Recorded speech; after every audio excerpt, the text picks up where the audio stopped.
అందరికీ నమస్కారం. ఈరోజు చదివి వినిపించబోయే చందమామ కథ పేరు పచ్చిమోసం. ఈ కథను శ్రీ ఏ వీరబ్రహ్మం గారు రచించారు. ఇంకా కథలోకి వెళ్దాం. బలుసుపాడులో బాపనయ్య అనే వర్తకుడున్నాడు. ఆ ఊళ్ళోనే రామయ్య అనే ఆసామి ఉంటున్నాడు. రామయ్యకు కుటుంబ అవసరాలకు ఒక 25 రూపాయలు కావలసి వచ్చినవి. ఎవరినైనా అడుగుదామంటే తనను నమ్మి ఊళ్ళో వాళ్ళెవరూ దమ్మిడీ కూడా ఇవ్వరని రామయ్యకు తెలుసు. రామయ్య ఎప్పుడూ బాపనయ్యను అడిగి ఉండలేదు. అందుచేత వడ్డీ ఆశ చూపి మెల్లగా బాపనయ్య దగ్గర డబ్బు లాగాలనుకున్నాడు. బాపనయ్య బాబు, ప్రాణం మీదకి వచ్చింది. మళ్ళీ ఈ వారం నాటికి పువ్వుల్లో పెట్టి నీవు కోరిన వడ్డీతో నీ చేతిలో పెడతా, ఒక 25 రూపాయలు ఇద్దు అని ప్రాధేయపూర్వకంగా అడిగాడు రామయ్య. బాపనయ్య సామాన్యంగా చేయి జారే మనిషి కాదు. ఇంకెవరన్నా అయితే ఇచ్చేవాడేమో కానీ రామయ్యకు ఇస్తే వడ్డీ మాట అలా ఉంచి అసలు గల్లంతు అవుతుందని బాపనయ్యకు అపనమ్మకం. అందువల్ల 4 తీయటి మాటలు చెప్పి రామయ్యను సాగనంపుదామనుకున్నాడు. రామయ్య, ఎన్నడూ అడగని వాడివి నోరు తెరిచి అడిగావు. ఏం చేసేది, సొమ్మంతా వ్యాపారంలో బిగిసిపోయింది. లేకపోతే నీకిస్తే ఎక్కడికి పోతుంది? లేదన్నానని మరేమీ అనుకోకేం అని అతి వినయంగా చెప్పాడు బాపనయ్య. బాపనయ్య ఎంత వినయంగా చెప్పినా తనకు ఇవ్వటానికి ఇష్టం లేకనే ఇలా నాటకం ఆడాడని గ్రహించాడు రామయ్య. సరే, ఇంకో చోట చూస్తాలే అని వెళ్ళిపోయాడు. కానీ బాపయ్య దగ్గర నుంచి ఏ విధంగానైనా డబ్బు రాబట్టాలని రామయ్య నిశ్చయించుకున్నాడు. కూర్చున్నా నించున్నా దీనిని గురించే ఆలోచించటం ఆరంభించాడు. ఆఖరికి అతనికి ఏదో ఆలోచన వచ్చినట్టుంది. చరచర బాపనయ్య కొట్టు దగ్గరకు వెళ్ళాడు. కొట్లో బాపనయ్య ఒక్కడే కూర్చుని ఉన్నాడు. ఇదే సమయమని రామయ్య బాపనయ్యను సమీపించి, ఇదిగో బాపనయ్య, 5 పదులెంత అని ప్రశ్నించాడు. రామయ్య లెక్క తెలియక అడుగుతున్నాడనుకుని, 50 కదటయ్యా అన్నాడు బాపనయ్య. బాగుంది నీ తెలివి, 60 కదూ అన్నాడు రామయ్య తీవ్రంగా. భలేవాడివిలే, 50 అన్నాడు బాపనయ్య. ఏయ్, జాగ్రత్తగా మాట్లాడు, 60 అన్నాడు పెద్దగా కేకలు పెడుతూ రామయ్య. 50 అన్నాడు బాపనయ్య అంతకంటే పెద్దగా.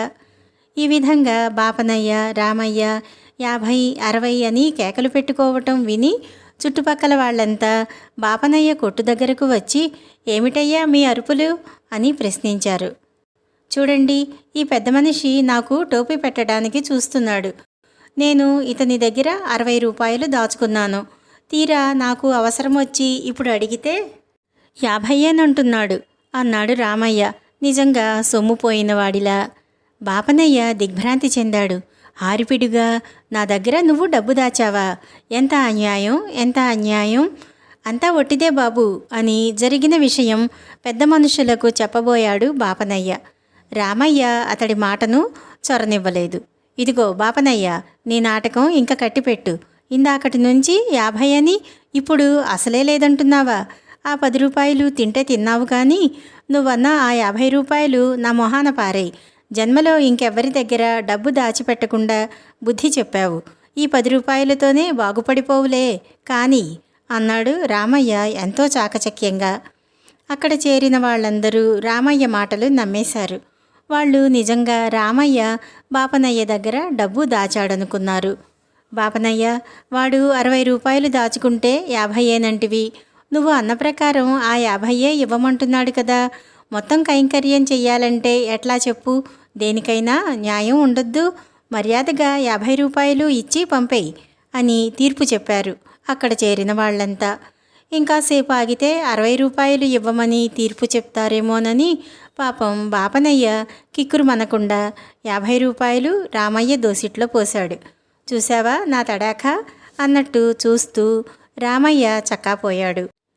25 రూపాయలు అప్పు ఇవ్వనందుకు బూటకం చేసి రెట్టింపు తీసుకుపోయాడని బావురుమన్నాడు పాపం బాపనయ్య. కొద్ది రోజులు గడిచిపోయాయి. బాపనయ్యకు తను మోసపోయిన సంగతి ఎంతో బాధించసాగింది. ఏదైనా సరే వీడికి తగిన బుద్ధి చెప్పాలి అని అనుకున్నాడు బాపనయ్య. అందుకోసం ఒక ఉపాయం ఆలోచించాడు. ఒకరోజు రామయ్య బాపనయ్య కొట్టు ముందు నుంచి వెళ్తూ ఉంటే చూసి దగ్గరకు రమ్మని పిలిచాడు. అక్కడ ఇద్దరు వేరే మనుషులు కూడా ఉన్నారు. వారు చూస్తూ ఉండగా రామయ్యకు ఒక పెట్టె చూపిస్తూ బాపనయ్య ఇలా అన్నాడు. రామయ్య, నువ్వు తెలివైన వాడివి. నేను ఊరికి వెళ్ళాలి. ఇందులో బంగారం ఉంది. అది 100 రూపాయలు చేస్తుంది. అందుకని దీనిని నీ దగ్గర దాచిపెట్టు. నేను వచ్చాక తీసుకుంటాను అన్నాడు. రామయ్యకు మనసులో ఆశ కలిగింది. అది తెరిచి చూస్తాడు. చూస్తే అందులో నిజంగానే బంగారం ఉంది. జనం కూడా దానిని చూశారు. నిజానికి బాపనయ్య వద్ద అలాంటిదే మరొక పెట్టె కూడా ఉంది. అందులో కొన్ని రాళ్ళు పెట్టి ముందుగానే పక్కన పెట్టి ఉంచాడు. రామయ్యకు ఇచ్చేటప్పుడు ఎవరికీ తెలియకుండా రాళ్ళు ఉన్న రెండో పెట్టెని అందించాడు. రామయ్య సంతోషంగా ఆ పెట్టెని తన ఇంటికి పట్టుకుని పోయాడు.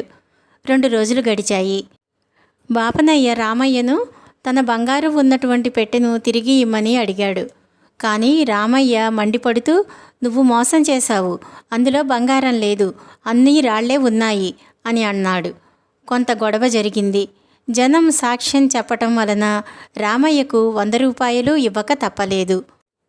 రామయ్యకు తగిన శాస్తి జరిగిందని బాపనయ్య ఎంతగానో సంతోషించాడు. కథ సమాప్తం.